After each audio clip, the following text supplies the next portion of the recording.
Vamos falar de um tema muito importante hoje, que são padrões comportamentais. E por quê? Porque as pessoas vêm pedindo muito para mim. E as pessoas vêm gerando, um interesse em saber por que a gente muitas vezes, como instrutor mastermind, é tão assertivo, com relação a mentorias, com relação a feedbacks. E isso tem a ver com o nosso conhecimento nos padrões comportamentais. E nós temos 9. Por que 9? Até porque os numerais só vão até 9, depois são numerários. E existe uma ligação muito grande dos números, da origem do universo, com o estilo do padrão do comportamento. Eu vou falar só o primeiro com relação ao padrão do comportamento. O padrão número 1, padrão master número 1. Padrão master número 1, ok? O número 1, se você parar para olhar ele como um desenho, ele é um número que não tem curvas, ele é um varão. Ele é o número 1, é reto, é uma flecha. E o padrão, me desculpem, o padrão número 1, em termos comportamentais, ele também é assim. O primeiro padrão que eu falo nessa live é o padrão da perfeição, cara. Perfeição. O padrão da perfeição. O padrão número 1, em termos sociais, comportamentais, em aptidões técnicas, ele é o padrão da organização. Quem, como eu, conhece padrões na sociedade em que você percebe na pessoa, estou ajustando aqui, uma organização extrema. Ele tem na sua vida cada coisa no seu lugar. Você conhece pessoas ou se encaixa nesse padrão em que as gavetas, dos seus guarda-roupas, lá onde guarda os talheres, no seu escritório os documentos, eles são extremamente alinhados e organizados, por exemplo, de organizar as meias dobradas ou em bolinhas, na mesma linha reta, separadas por cores, por exemplo, em que esse padrão, quando entra num ambiente, eu vou dar um exemplo.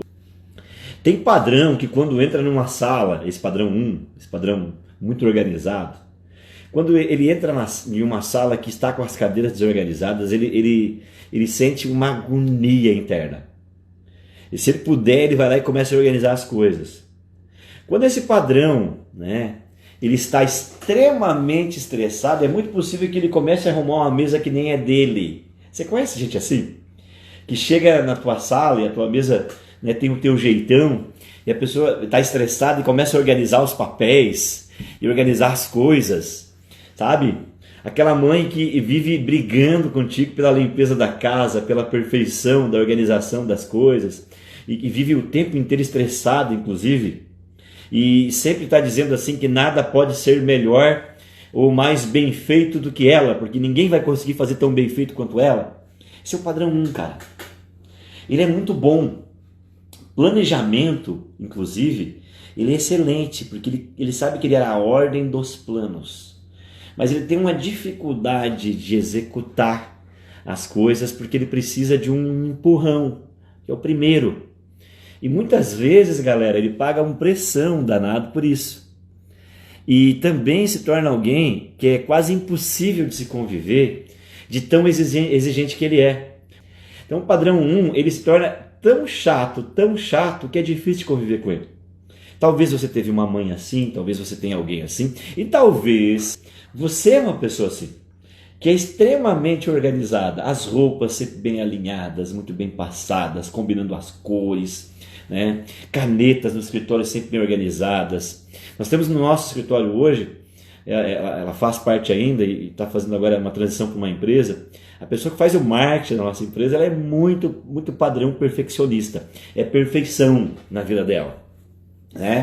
Então, meu Deus do céu, Quando uma pessoa assim passa por um momento em que você combinou algo e não consegue manter por algum motivo, cara, você cria uma guerra com ela. Porque para ela a palavra é muito forte. Inclusive, às vezes ela cria regras próprias de julgamento ou até de castigo para outra pessoa e é extremamente severa. Ela vai para o estado mais irado do ser quando as coisas não saem conforme ela esperava ou combinou. Um padrão Master 1, quando você especificamente, por exemplo assim, vamos sair agora, e você não combinou isso com ele. Marido, você tem esposa assim? Cara, esquece, vai ser um problema.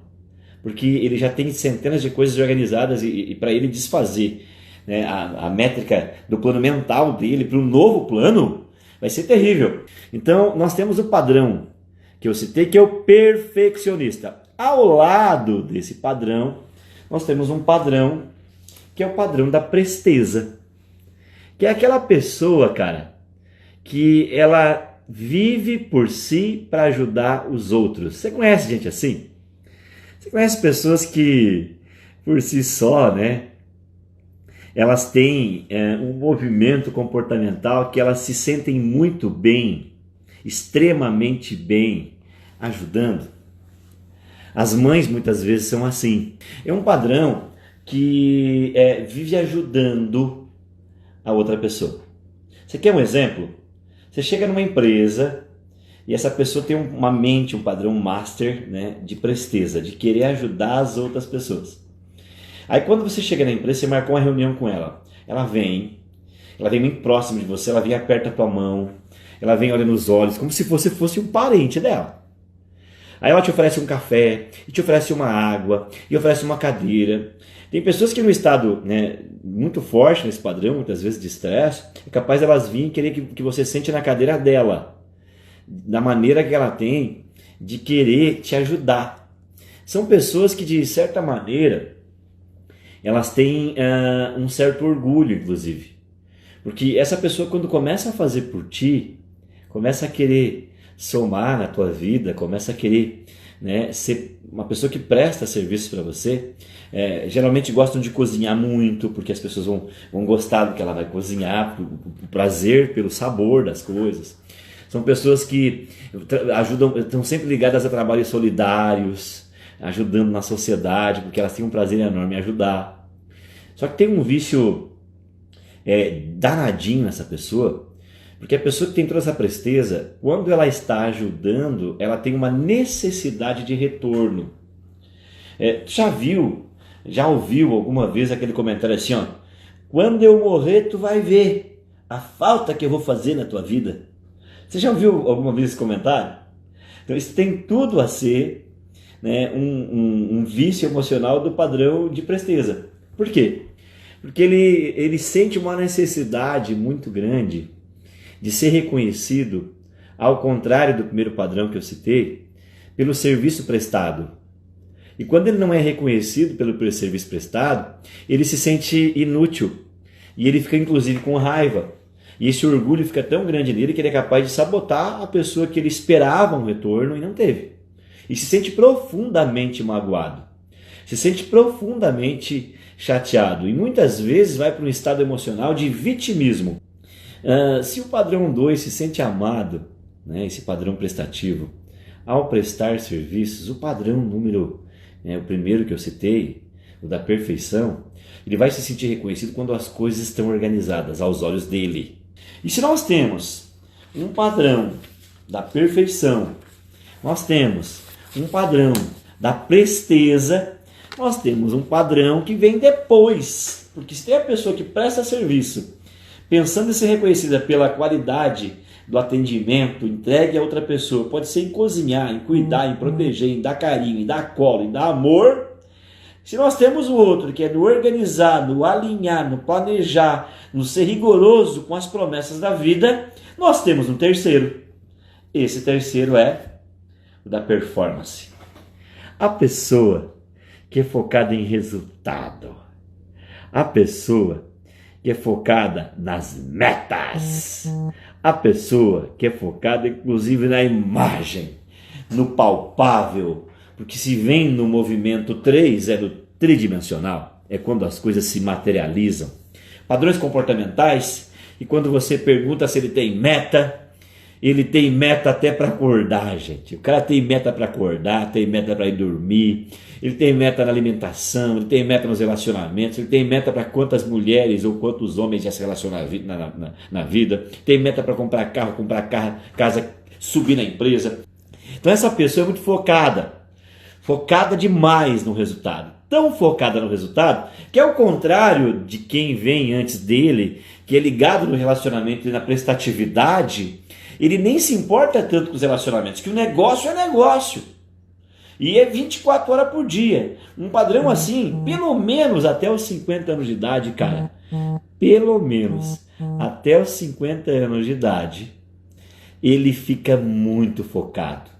E às vezes perde relacionamentos. Tu já ouviu alguém falar pra você assim? Cara, tu só pensa em trabalho, velho. Cara, tu é incansável. 5 da manhã você tá dando bom dia nos grupos de WhatsApp, 2 da manhã você dá boa noite. Você conhece gente assim? Eu conheço. Eu tenho esse padrão na minha vida, eu sou esse padrão. É doído admitir ele, porque ele tem um vício, né? Se ele tem a virtude, né, do foco e de empreender e de ter uma energia realmente incansável, arrastando ele consegue produzir, se arrastando ele consegue produzir, né? Ele sim está nas grandes empresas, né? Está nas grandes empresas, né? Mas ele tem uma dificuldade, que o vício emocional dele é a vaidade, porque ele se torna tão eficiente ao longo da jornada, na camada do trabalho da vida, que é claro que ele vai desenvolver a habilidade porque ele procura focar mais no resultado. Então ele trabalha um pouco mais, mas não é porque ele é melhor ou pior, é porque é o padrão dele, é o jeitão dele. Então, de tanto ele focar, ele desenvolve melhor essa habilidade, ele começa a chegar a um ponto que ele obtém resultados. Ele é focado, ele olha na direção e começa a ganhar dinheiro, começa a ser reconhecido socialmente. E claro que o vício da vaidade o acompanha. E nesse momento ele começa a perder ainda mais gente, cara. Porque daí para ele estar bem vestido, ter o melhor carro, as melhores roupas, o melhor salário e ser o agente de sustento de uma casa, de uma empresa, sendo o líder dela ou o colaborador dela, e ele está lá atingindo todos os resultados, ele pode pensar que ele é um Deus.